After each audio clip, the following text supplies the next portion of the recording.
পুলিশের সাবেক আইজিপি বেনজির আহমেদের আমরা প্রমাণ করতে সক্ষম হয়েছি এবং আদালত ন্যায় বিচার করেছে, আসামি মৃত্যুদণ্ড দিয়েছে। দেশ ছেড়ে পালিয়ে গিয়েও পার পেলেন না, অবশেষে দুবাইয়ে গ্রেপ্তার হয়েছেন পুলিশের সাবেক মহাপরিদর্শক বেনজির আহমেদ। জাতীয় সংসদে বিষয়মন্ত্রী সালাউদ্দিন আহমদ তিনি জানিয়ে দণ্ড দিয়েছেন আদালতে। করে মানবতা বিরোধী অপরাধের দায়ে 2024 সালের জুলাই অভ্যুত্থান চলাকালে বাংলাদেশে ছাত্র জনতাকে লিথাল ওয়েপন, হেলিকপ্টার, ড্রোন ব্যবহারের মাধ্যমে নিষ্ঠুরতম পন্থায় 1400-র মতো ছাত্র জনতাকে হত্যা এবং 25,000-এর বেশি ছাত্র জনতাকে আহত করার দায়ে, মোর স্পেসিফিক্যালি আশুলিয়াতে 6 জনকে হত্যা করে পুড়িয়ে দেয়া, চানখারপুলে 6 জনকে হত্যা করার মাধ্যমে যে অপরাধ করেছেন সেটার দায়ে তাকে দোষী সাব্যস্ত করে মৃত্যুদণ্ড প্রদান করেছে। মানবতা বিরোধী অপরাধের দায়ে ফাঁসিতে ঝুলিয়ে মৃত্যুদণ্ড কার্যকর করা হয়েছে। বেনজিরের সঙ্গে যে এরকম হবে, সাবেক আইজিবির সঙ্গে এই ঘটনা ঘটবে এটা আমরা আগে থেকেই জানতাম, কেননা তাকে ধরা মাত্র বাংলাদেশে এনে এরকম একটা শাস্তির আওতায় আনবে এটা আমরা জানা কথা। দর্শক, সংসদের মধ্যে এই বিল পাস করেছে এবং এরকম কথা তুলেছেন স্বরাষ্ট্রমন্ত্রী। আর তিনি দুবাইয়ের মধ্যে যখনই ধরা পড়লেন তিনি হয়তো ভাবছেন যে আমরা খুব ভালোভাবে বেঁচে যেতে পারবো, কিন্তু তিনি যে ধরা পড়ে গেলেন, এভাবে ধরা পড়বেন তিনি নিজেও চিন্তা করতে পারেনি। এবং বাংলাদেশে খুব দ্রুত যে তাকে এইরকম একটা শাস্তির আওতায় নিয়ে আসবে সেটাও হয়তো বেনজির চিন্তা করতে পারেনি। বাংলাদেশের এই যে গণহত্যা চালিয়েছে, এই গণহত্যার মধ্যে যদি প্রধান কেউ থাকে বেনজির আহমেদ, কেননা এই বেনজির যে পরিমাণের কলকাঠি নাড়িয়েছেন এই গণহত্যা চালানোর জন্য, পুলিশ প্রশাসন সবাইকে যেভাবে আসলে অস্ত্র তুলে দিয়েছেন, গৃহযুদ্ধ করে তৈরি করেছেন একমাত্র এই বেনজির, তার তো শাস্তি কেমন হওয়া দরকার এটা আপনারা বুঝতেই পারছেন। তো এই বিষয়টা আমাদের ভালো লেগেছে। চলো আমরা সরাসরি আজকের পুরো অবকাঠামো, তার সঙ্গে কি ঘটনা ঘটবে সকল কিছু আছে আপডেট, তাই আপনারা না টেনে সম্পূর্ণ ভিডিওটা আপনাদের দেখতে হবে। চলুন আমরা দেখতে থাকি এবং ছোট করে একটা রিকোয়েস্ট, চ্যানেলে যদি নতুন হয়ে থাকেন তাহলে অবশ্যই এই চ্যানেলটিকে সাবস্ক্রাইব করবে। চলুন দেখা যাক। পুলিশের সাবেক আইজিপি বেনজির আহমেদের দুবাই পুলিশ কর্তৃক গ্রেপ্তার প্রসঙ্গে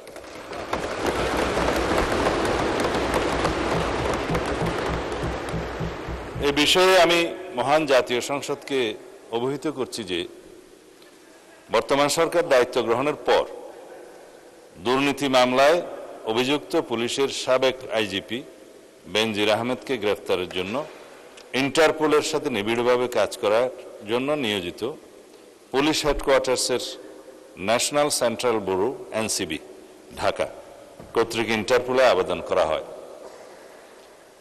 তৎপ্রেক্ষিতে গত 11 এপ্রিল 2025 এটা 2025-এ পাঠানো হয়েছিল, আমরা এটা মনিটর করেছি। ইন্টারপোল 2025/12239 নম্বর ফাইল ও 5174/4 2025 কন্ট্রোল নম্বরের মাধ্যমে বেনজির আহমেদের প্রতি রেড নোটিশ জারি করে। উক্ত রেড নোটিশের মাধ্যমে ইন্টারপোল কর্তৃক সংযুক্ত আরব আমিরাতের স্বরাষ্ট্র মন্ত্রণালয়কে অনুরোধ করা হয় গ্রেফতারের জন্য। মাননীয় স্পিকার, আমি এই মহান সংসদের মাধ্যমে সমগ্র জাতিকে জানাচ্ছি যে গত 12 জুন 2026 তারিখে সংযুক্ত আরব আমিরাতের স্বরাষ্ট্র মন্ত্রণালয়ের directorate general of federal criminal police national central bureau NCB Abu Dhabi হতে প্রেরিত একটি ইমেইলের মাধ্যমে বাংলাদেশ সরকারকে জানানো হয়েছে যে দুর্নীতি মামলায় অভিযুক্ত বেনজির আহমেদকে সংযুক্ত আরব আমিরাত পুলিশ কর্তৃক গ্রেফতার করা হয়েছে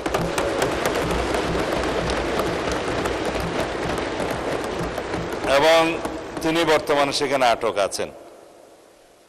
মাননীয় স্পিকার, আমি এই মহান সংসদকে আরো অবহিত করছি যে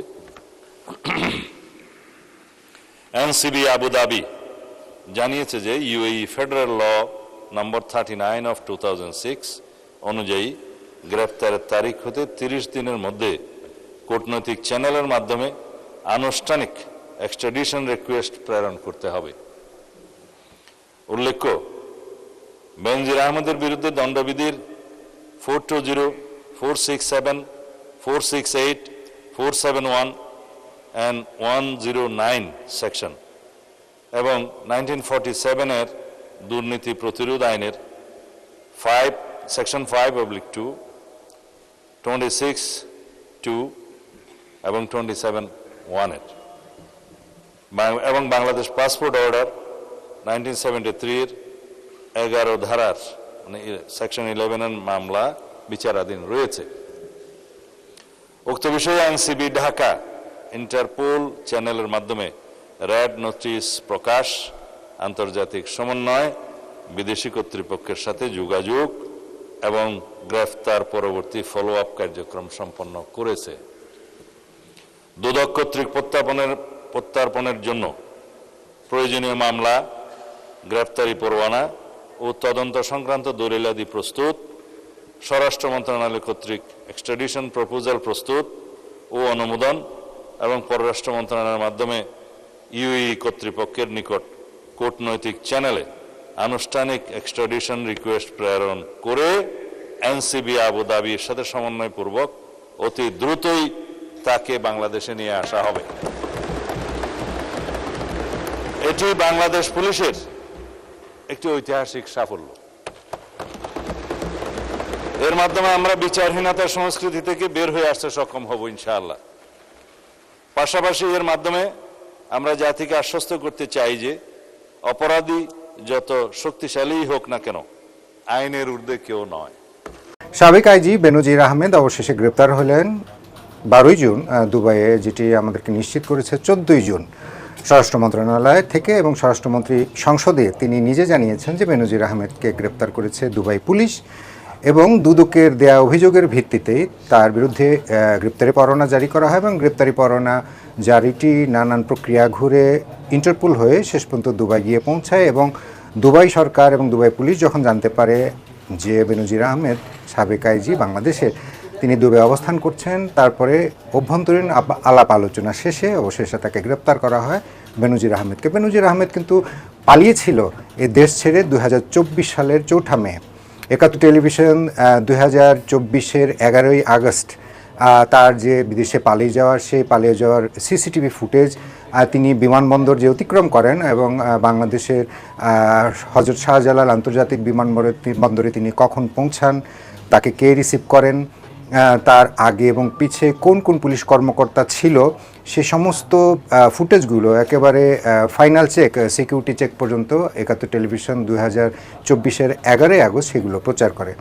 আমরা আরেকটু, যেহেতু প্রায় 2 বছর উপর হয়ে গেছে এই ঘটনাটি বেনজির আহমেদের বাংলাদেশ থেকে পালিয়ে যাওয়ার যে দিন, সেটি প্রায় 2 বছরের কাছাকাছি হয়েছে। আমরা আবার একটু দেখে নেব যে আসলে তিনি কোন প্রক্রিয়া যান, তাকে কে কে রিসিভ করেন এবং সাবেক আইজি হওয়ার পরেও হযরত শাহজালাল আন্তর্জাতিক বিমানবন্দরে কোন কোন কর্মকর্তা তাকে রিসিভ করেন এবং তিনি যাতে নির্বিঘ্নে বাংলাদেশ ছেড়ে পালিয়ে যেতে পারেন, তাকে পালিয়ে যেতে কে কে সহযোগিতা করেন, সেই ফুটেজটি শুধুমাত্র একাত্তর টেলিভিশনই পেয়েছিল।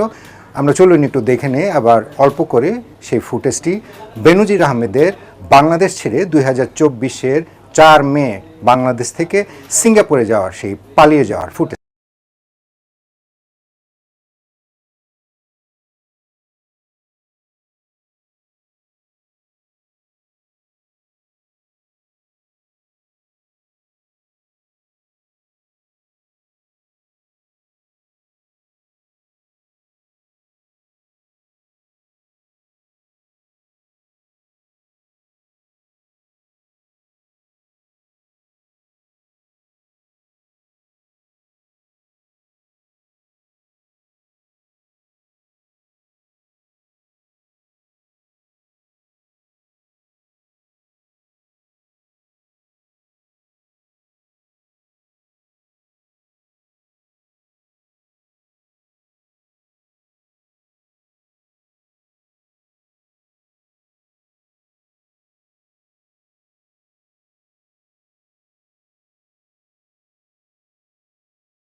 ফুটেজটা আমরা দেখলাম এবং আমরা যেটি দেখলাম যে আসলে তাকে কে কে সহযোগিতা করেছে এবং তিনি কোন দিন কোন সময় বাংলাদেশের হজরত শাহজালাল আন্তর্জাতিক বিমানবন্দর অতিক্রম করেছে এবং পরবর্তীতে তিনি যখন 5 আগস্টের ঘটনা ঘটলো ছাত্র জনতার অভ্যুত্থানে তাকে এই বছরের পর বছর যুগের পর যুগ যে একেবারে প্রচ্ছন্ন সহযোগিতা এবং মদত দিয়ে আসছিল সেই ফ্যাসিস্ট শেখ হাসিনা পতনের পর আর সে 5 আগস্টের পরে আমরা জেনেছি এবং আমরা শুনেছি যে বেনজির আহমেদ কিন্তু বিভিন্ন সে বাইরে পালিয়ে থেকে বিভিন্ন পুলিশ সদস্যদের বাংলাদেশে তখন যে অন্তর্বর্তী সরকার ছিল সেই সরকারের বিরুদ্ধে বিদ্রোহ করবার জন্য নানান ধরনের উস্কানি দিয়েছিল। আমরা তখন জানতাম তিনি হয়তো অস্ট্রেলিয়ায় রয়েছেন, কখনো জানতাম তিনি স্পেনে রয়েছেন, কখনো জানতাম তিনি আমেরিকায় রয়েছেন, কখনো জানতাম আবার তিনি দুবাইতে রয়েছেন। তিনি বিশ্বের নানান দেশে তিনি ঘোরাফেরা করতেন, কারণ তার দেশি পাসপোর্ট ছিল, তার রেড পাসপোর্ট ছিল, তার সবুজ পাসপোর্ট ছিল, তার পাসপোর্ট কেলেঙ্কারি রয়েছে।